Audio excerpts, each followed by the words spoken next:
我係梁玉鳳，今年78歲，住喺安老院，呢度環境幾好，住得好開心。我係杜姑娘，我係樂活意嘅社工，我係負責幫長者配對安老院舍嘅。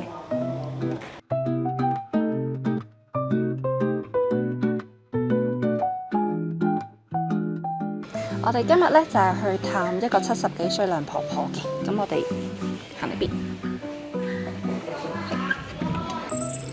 Hello，今日嚟探你呀。嗱，呢個就係梁婆婆啦。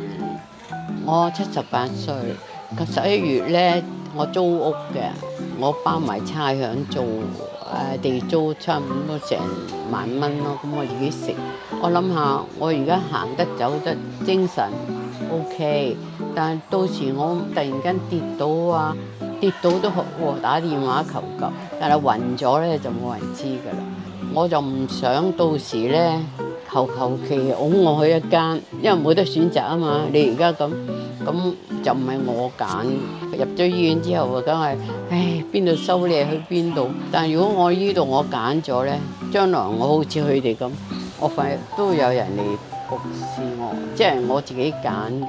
我而家自己中意嗰啲嘢就你明愛話不如你申請嗰啲長者，有啲長者嘅佢就好似幾個人一齊有嘅。咁我話嗰啲我都唔係咁啱啊！如果譬如佢話共用廚房，咁如果我整乾淨，咁人哋整污糟，咁我咪成日唔得閒。所以長者屋可能就對於你嚟講未係太啱用，係啦，因為嗰啲就唔係獨立嘅。我成日睇電視，個江美儀咧話：你唔好立亂進啲老人院，唔好喺度成日要查清楚，即係試下你嗰度打去睇下係咩機構嚟噶嘛，梗係我打俾佢，我話我要求咧唔愛新界，唔愛城，唔愛大廈式嘅，太遠嘅，又可以即係近市區嘅，我要求係幾高㗎。咁佢又好好啊，同我揾到。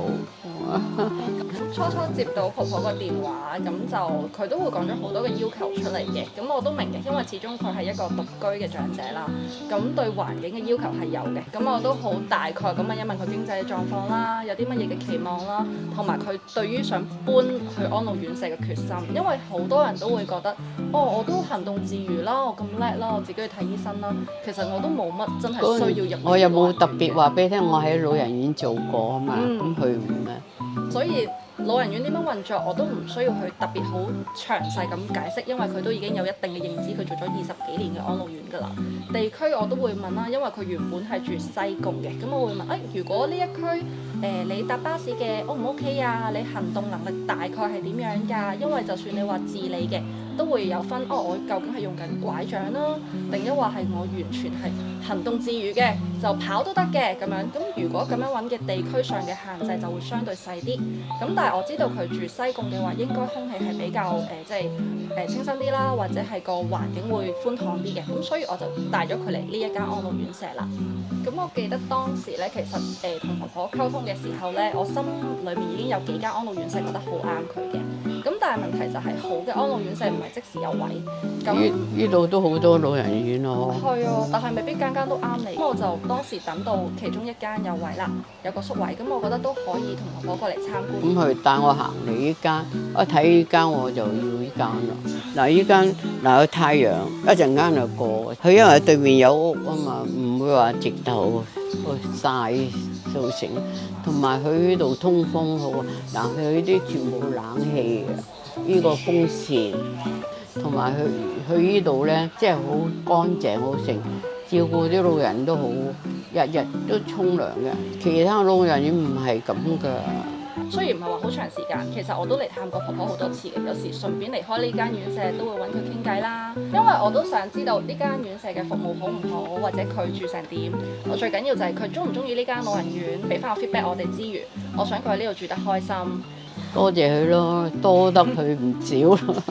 咁我揾到唔係啊，臨老唔得過世嘅啦。會嘅，我得閒又嚟煩下你咯。你想唔想啊？好歡迎。你唔好覺得我煩喎，到時。